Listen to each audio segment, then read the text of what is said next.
மனுஷங்க மேலே உள்ள வெறுப்பு தான் கெட்ட பழக்கங்களுக்கு காரணம். அதாவது இந்த சிகரெட் பிடிக்கிறது, அப்புறம் வந்து தண்ணி அடிக்கிறது, போதைப் பொருட்கள் பயன்படுத்துவது, இது எல்லாமே பார்த்திங்கன்னா சுய இன்பம் செய்வது, ஆபாச படம் பார்ப்பது, விபச்சாரம் செய்வது, விபச்சாரத்தின் நுகர்வோர்களாக இருப்பது, இது எல்லாமே கெட்ட பழக்கங்கள். எல்லாமே குற்றங்கள், கொலை, கொள்ளை எல்லாமே சரி. இந்த கெட்ட பழக்கங்கள் எல்லாமே வந்து மனுஷங்க மேலே உள்ள வெறுப்பு தான் காரணம். அதனால தான் வந்து இப்போ சிகரெட் பிடிக்கிறாங்க அப்படின்னா மனுஷங்க மேலே உள்ள வெறுப்பு.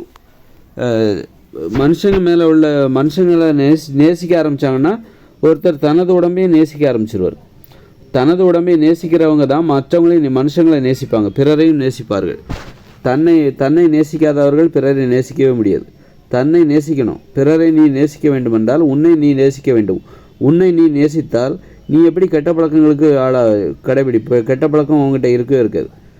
முதல்ல உன் உடம்பை நேசித்தா உங்ககிட்ட நல்ல பழக்கம் வரும். உன் உடம்பை நீ வெறுத்தா உன்னிடத்தில் கெட்ட பழக்கம் வரும். இப்போ கெட்ட பழக்கத்தை கடைபிடிப்பாங்க. ஒரு கட்டத்தில் ஏதாவது நோய் வந்துடும். அதுக்கப்புறம் பயந்து போய் நல்ல பழக்கத்தை கடைபிடிக்க ஆரம்பிச்சிருவாங்க. அப்போ பாருங்கள், ஒரு நோய் வந்த பிறகு அவங்க பயந்துடுறாங்க. பயந்த பிறகு தான் நல்ல பழக்கம், அந்த உடம்பை நேசிக்க ஆரம்பிக்கிறாங்க. உடம்பை அது வரைக்கும் வெறுக்கிறாங்க. கெட்ட பழக்கங்கள் வந்து உடம்பை வெறுப்பதற்கு காரணமாகும். அப்போது கெட்ட பழக்கங்கள்லாம் என்னென்னா, நமது உடம்பை நாம் வெறுக்கின்ற ஒரு மனோபாவத்தை தான் அது காட்டுகிறது. நம்ம உடம்பை நம்ம வெறுக்கிறோம். அதன் வெளிப்பாடுகள்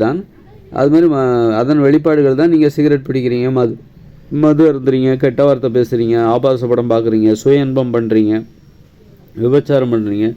இப்படி இது நம்ம உடம்பை அது மாதிரி இந்த தானிய உணவு, மாமிச உணவு, நோய்களை தருகிற உணவுகளை சாப்பிட்றது, இது எல்லாத்துக்கும் என்ன காரணம்னா நம்ம உடம்பை நம்ம வெறுக்கிறோம். நம்ம உடம்பை வெறுக்கிறதுனால நம்ம உடம்பை அழிக்கிறதுக்கான முயற்சியில் ஈடுபடுறோம். அதுக்கு தான் சிகரெட் பிடிக்கிறது, மதுபானம் அருந்துவது, அதுமாதிரி வண்டியில் வேகமாக போகிறது, வேகமாக முரட்டுத்தனமாக உழைப்பது, இப்படி இது எல்லாமே ஏதாவது ஒரு வகையில் நம்ம உடம்புக்கு அழிவை ஏற்படுத்த வேண்டும். நம்ம உடம்பை நம்ம வெறுக்கிறது தான் அதோட காரணம். நம்ம உடம்பை நம்ம நேசித்தாக்கா நம்ம சிகரெட் பிடிக்க மாட்டோம், மது அருந்த மாட்டோம், அதுமாதிரி ஆபாச படம் பார்க்க மாட்டோம், சுய இன்பம் பண்ண மாட்டோம், கெட்ட வார்த்தை பேச மாட்டோம். அதனால் நம்ம உடம்பை நாம் நேசித்தாலே நல்ல பழக்கங்கள் நமக்கு வந்துவிடும்.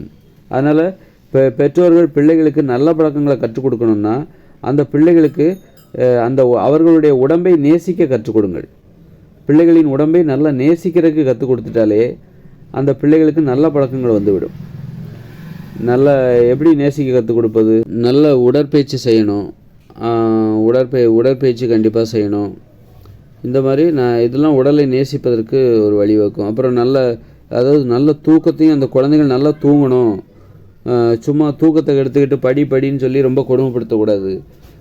அந்த மாதிரி குழந்தைகளை நேசிக்க கற்றுக் கொடுத்துட்டாலே நல்ல உணவுகளை சாப்பிட கொடுக்கணும். நல்ல உணவுகள், நல்ல உடற்பயிற்சி, இதன் மூலம் வந்து அவங்க அந்த உடம்பை நேசிக்க அந்த பிள்ளைகளுக்கு அந்த பெற்றோர்கள் கற்றுக் கொடுப்பதன் மூலம் நல்ல பழக்கங்களை குழந்தைகளுக்கு ஈஸியாக ஏற்படுத்தி கொடுத்து விடலாம், ரொம்ப எளிதாக.